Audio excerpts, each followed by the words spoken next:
Mga kabunyog, mga kababayan, magandang araw po sa inyong lahat. Welcome po dito sa isa na namang episode ng ating talakayan sa aking ah, social media platform na Veritas YouTube channel. Kung hindi pa po kayo nakasubscribe sa YouTube channel kong ito, Veritas, subscribe na po kayo. Kung hindi pa po kayo nakafollow dito sa Veritas, mayroon din po tayong Veritas meta page o Facebook page. Follow na po kayo. Dito po, nagdi-discuss ako ng pinakapiling topic.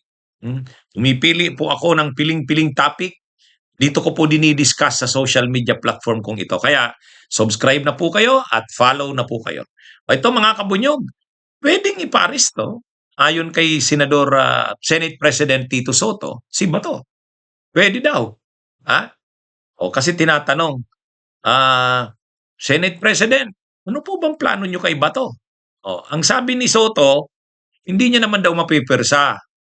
Ah, saka ano daw 'yan, natin na siyang naging Senate President, hindi naman daw niya 'yan pinapakialaman kung aa-attend o hindi. O, 'yun ang ano, kaya nga medyo nakaka-frustrate din itong si Soto, eh. Bakit niya sinabi 'yun? Ayaw niya daw pakialaman yung 23 senators na 'yan. Kung ayaw daw umattend, bahala daw sila. Ano ba 'yan? Ano ba naman 'tong si Soto? Gano'n yung sabi niya, gano'n yung sabi niya. Hindi niya daw papakialaman. Bahala daw sila kung a-attend sila o mag-a-absent. Oh, mga responsable naman daw sila. Saka mga senador yan. Hindi daw yan pwedeng anuhan. Sabi ni Soto. Kaya medyo nakaka-frustrate yung una niyang statement. Pero may nilinaw naman si Soto. Sabi ni Soto, mayroon namang instance. Pwede ko siyang ipa-aresto. Si Bato daw. Ayon yan kay Soto, Soto mismo. Bagamat hindi niya ito pipilitin sa ngayon, bahala siya kung a-attend siya o hindi. Responsable naman daw siya sa buhay niya.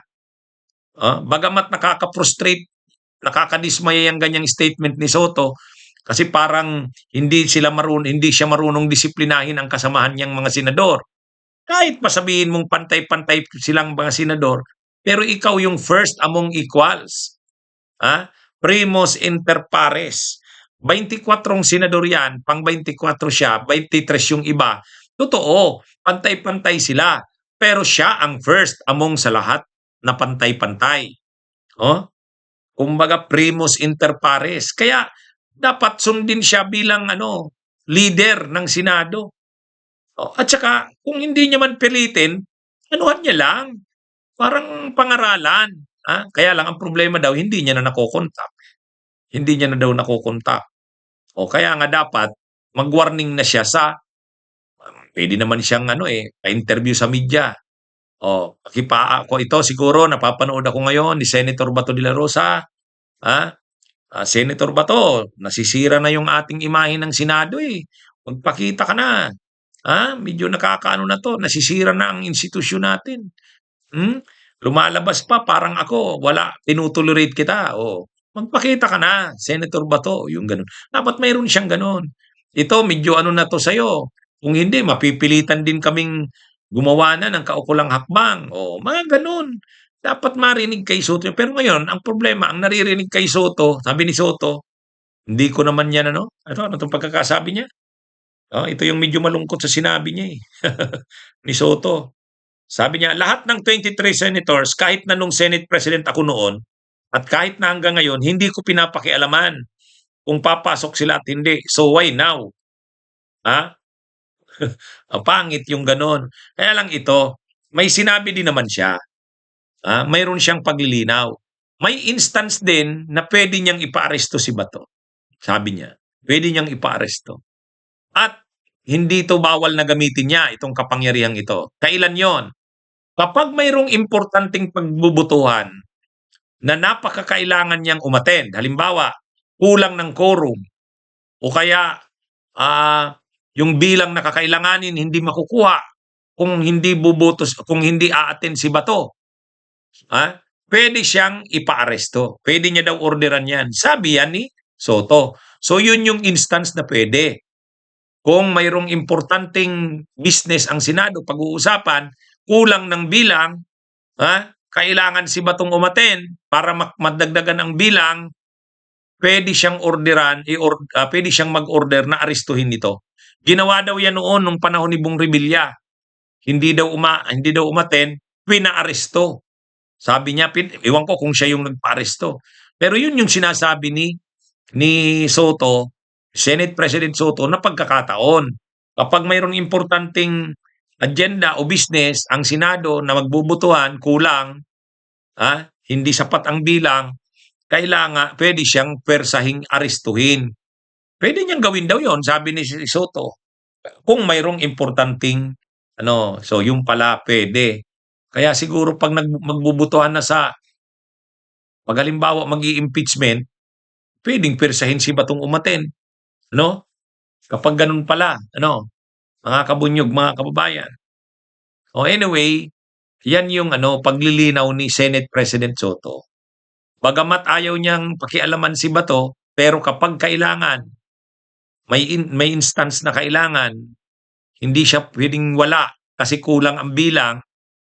Bilang Senate President, may kapangyarihan siyang ipaaresto ang isang miyembro ng Senado para mapwersang umaten. Kasi nga, kailangan. Kulang ang bilang at kailangang magdesisyon. Yun daw ang instance na pwede. Pagka ganun daw, hindi siya magdadalawang isip na ipaaresto si Bato. Sana may dumating na gayong pagkakataon. Ano kaya yon? Ano kayang importanteng Senate agenda o matter na dapat pag-usapan na kailangan si Bato o lahat ng senador o quorum? Masusubok yan. Pero yun na nga, si Soto ayaw niyang palabasin na aarestuhin niya si Bato na basta-basta lang ang sinasabi niya. Pero kung mayroon importanteng business at kulang ng bilang, pipilitin niyang ipaaresto si Bato. Nangyari na daw yun noon. May precedent na yan. Okay? Yan mga kabunyugan. Kaya sa totoo lang, medyo kailangan na ng kailangan na ni Senate President Soto nang i-exercise yung kanyang yung kanyang pagiging Senate President. Totoo, pantay-pantay ang 24 senators. Pero siya ang first among equals. Equals sila, pero siya ang first among equals. So dapat i-exercise niya yan ni Senate President Soto. Anyway, baka naman nagiging diplomatic lang si Soto. Sinasabi niya lang na hindi niya pwedeng persahin ang 23 senators na yan. Pero may opening naman siyang sinabi. Kapag mayroong importanteng agenda, business, na pagdidesisyonan ng Senado at kulang ang bilang, kulang ang numero, pwedeng ipaaresto ang isang miyembro kung wala ito. Ang only instance daw na hindi yan pwede kapag nasa labas ng bansa. Pag nasa labas ng bansa, hindi mo pwedeng persahin. Yun ang only instance. Pero kung nandito lang naman sa Pilipinas, hindi umaattend at may importanteng pagdidesisyonan, pwedeng ipaaresto ang isang senador. Ayan mga kabunyog, mga kababayan, kasi tingnan nyo naman, sumisweldo si Bato, sumisweldo ang mga staff niya, tapos may 5 million pang MOE, maintenance and other operating expenses, buwan-buwan umano buwan-buwan umano. Ibig sabihin may budget ang opisina niya, pang-operate ng opisina, operations, 2 million every month. Grabe. Tapos hindi ka nagtatrabaho, hindi ka pumapasok, absent ka, tapos yung opisina mo may budget para sa maintenance and other operating expenses, 2 million umano, ay 5 million pala, 5 million MOE, tapos siya may sweldo pa. Hindi nagtatrabaho, may sweldo, anda, anong nangyayari sa bansa nating ito, mga kabunyog, hindi na nahiya itong si Bato de la Rosa. Hindi na rin nahiya yung opisina niya na tumatanggap umano ng 5 million umano ang niya ni MOE. Tapos absent ka, wala ka namang tinatrabaho. Kailangan ng aksyonan to ng Senado. Masisira na ang kanilang ang kanilang imahin. Tumatanggap ng sweldo, walang trabaho, absent. At may MOE pang 5 million. Wow, grabe. Magandang araw mga kabunyog mga kabayan, mabuhay po tayo.